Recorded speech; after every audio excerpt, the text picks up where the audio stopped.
All right, let's get right into it. So, you might remember April 17th. That was the day the world basically let out a huge sigh of relief. It really seemed like the whole crisis in the Strait of Hormuz, all that tension, was finally over. You saw the markets jump, you heard politicians celebrating. For a hot minute, it really looked like we had dodged a major global conflict. And this, right here, was the message that just lit up Wall Street and everywhere else. A simple, really powerful statement from the White House declaring the strait was open. And traders, well, they made decisions worth billions of dollars based on that single piece of news. And that's where our story really begins. Because while the financial world was popping champagne, the actual physical reality out there on the water hadn't changed one bit. The ships, they still weren't moving. So what on earth was actually going on? To really get this disconnect, you have to understand the incredible power of a single word, open. See, this wasn't just some political showdown. It turned into a semantic war. It was a battle over what that one word even meant. And here it is, the fundamental problem. For the West, for Wall Street, open means what you think it means, right? Unconditional, totally free shipping, business as usual. But for Iran, that same word had a totally different meaning. They were talking about a managed opening. So think less like the open ocean and more like the Panama Canal, where you only get through under very strict sovereign rules. And believe me, whoever wins the fight to define that word, they control the entire market narrative. But, it gets way more complicated. While the West was celebrating their version of the story, Iran's Islamic Revolutionary Guard Corps, the IRGC, was busy putting out the fine print for their version of open. And let me tell you, that fine print changed everything. So, the IRGC laid out these 3 conditions and they were absolutely non-negotiable. First up, only commercial ships allowed. And, crucially, they get to decide what counts as a merchant ship. So, no warships, period. Second, the ship, the cargo, everything. It could have zero connection to any country Iran considered hostile. And third, and this is a big one, all ships had to use a very specific route that was entirely inside Iranian territorial waters, and they had to coordinate directly with Iranian forces.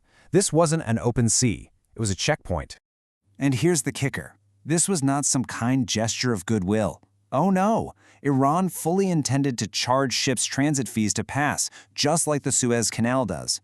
In fact, on that very day, dozens of ships that didn't play by these exact rules, they were just turned away. The opening wasn't a surrender. It was a business proposal. So this brings us to the next battlefield. This whole conflict wasn't just about ships and naval power. It was an information war, and it was being fought tweet by tweet, headline by headline, all for control of the global story. You know, inside Iran, the foreign minister's announcement about the strait being open caused an absolute firestorm. The hardline media outlets there, they were furious. They felt like this vague message had just handed President Trump a huge PR victory he didn't do anything to earn. They were slamming their own government for creating misleading ambiguity and letting the enemy's narrative take over. So while Trump was spinning Wall Street, Tehran was losing control of its own story at home. So why did Iran's version of events just get completely steamrolled? Well, the answer really boils down to this idea called quantitative influence. In this super high-speed game of social media diplomacy, what's true doesn't matter nearly as much as how many people you can reach. Your power is literally measured in your follower count. And when you actually look at the numbers here, the difference is just staggering. I mean, Iran's top officials, their speaker and their foreign minister, together they had a reach of less than 1.5 million followers. Now compare that to just one influential guy on Wall Street, like Bill Ackman, who by himself has over 2.1 million. So when he and others like him started blasting out the Strait as open story, they created this tidal wave of information that Iran just had no chance of competing with. Iran kept trying to clarify, to explain their whole managed opening idea. But most of their posts were in Persian, or they were coming from accounts with really small followings. Their real message was basically drowned out, totally ignored by the trading algorithms and the global media, who really only pay attention to the loudest voice in the room. But here is the craziest part. Even if Iran had somehow won that information war, there was another, much more powerful barrier standing in the way. A totally invisible wall that no politician or tweet could ever break through. So, what is this barrier? It's not naval mines, it's not missiles, it's not patrols, it's something that the markets just completely missed in all the excitement. The Strait of Hormuz isn't really blocked by soldiers, it's blocked by actuaries. You know, the financial experts who sit in offices and calculate risk.